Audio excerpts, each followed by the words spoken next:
From the Weather NorCal Command Center, this is your Valley Neighborhood Forecast. Everything Medical has been your complete source for medical supplies since 2007. Our 10,000 square foot showroom has the largest selection of home medical equipment in the North State. We have what you need. Everything Medical, Athens Avenue, Reading. Well, it just keeps getting warmer out there, and looks like the peak will be really starting today through the weekend. We expect some of the hottest temperatures here.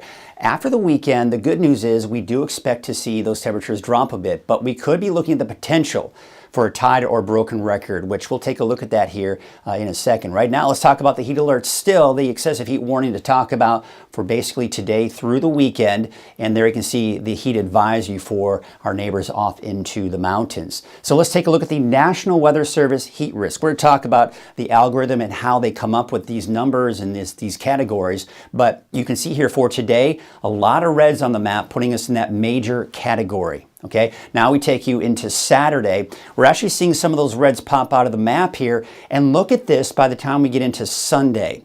We're looking at a lot of oranges. We're getting out of the major and going into the moderate. So this is kind of the indication that we are seeing relief from this heat.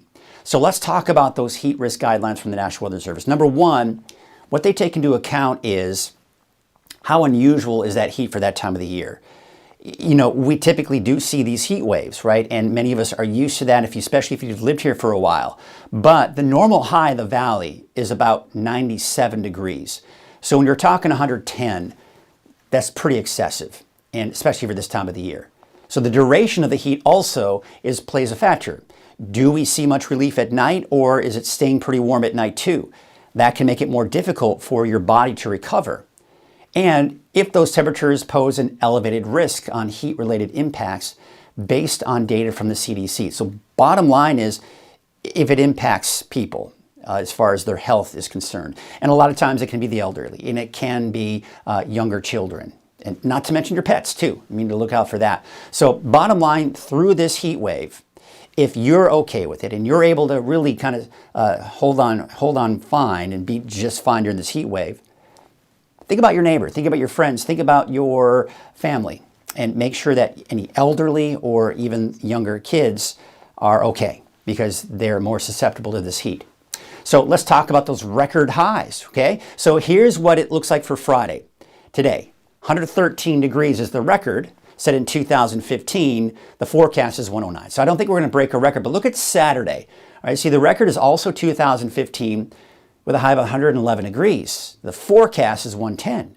Could we see 111? Could we see 112? It's not out of the question. So we'll see about that. We'll see if we actually get a record on Saturday. Of course, I don't expect to see a record on Sunday, but there you can see 116 back in 2013. So when you complain about that 109, remember that it was worse in 2013. I guess that's one way you can look at it, right?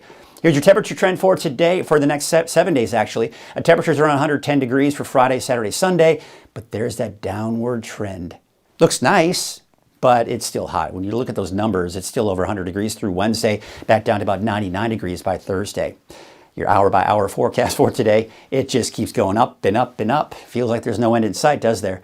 But you can see around noon, close to 100, and we're up to 108 by 4 p.m. All right, so let's take a look at that satellite and radar, and we're not looking at any clouds or any rain, but you can see that big ridge of high pressure that's in place. That's the reason why we've got that heat. So let's take a look at that temperature outlook and kind of help to give you some hope that there is relief. So you can see the next 6 to 10 days, we're kind of in those deeper shades of orange, putting us at a very good chance of seeing above normal temperatures. And that's going to be the case here really over the next several days, right? For the next 6 to 10 days. Now, looking beyond that, over the next 8 to 14 days, you see how we're seeing lighter shades of orange. So we're getting closer to that near normal. So that's what I was talking about, how temperatures are dropping. But we have to remind ourselves that the normal for this time of the year, as I mentioned in the valley, is about 97. So when you get even just above that, you're close to 100 already. So let's take a look at our forecast for today. You can see 107 for Corning, 105 in Orland, 106 for Chico and Oroville, and Gridley. You'll see a high of about 105 degrees. Let's take you up to the north, and there you can see city of Shasta Lake about 107. I've got 107 for Red Bluff.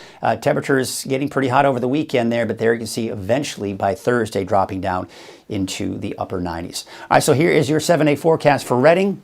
We do have those temperatures dropping by next week. but it's still hot. Even for the 4th of July, high of 104, 102 Wednesday, and could quite possibly just barely drop below 100 degrees by next Thursday.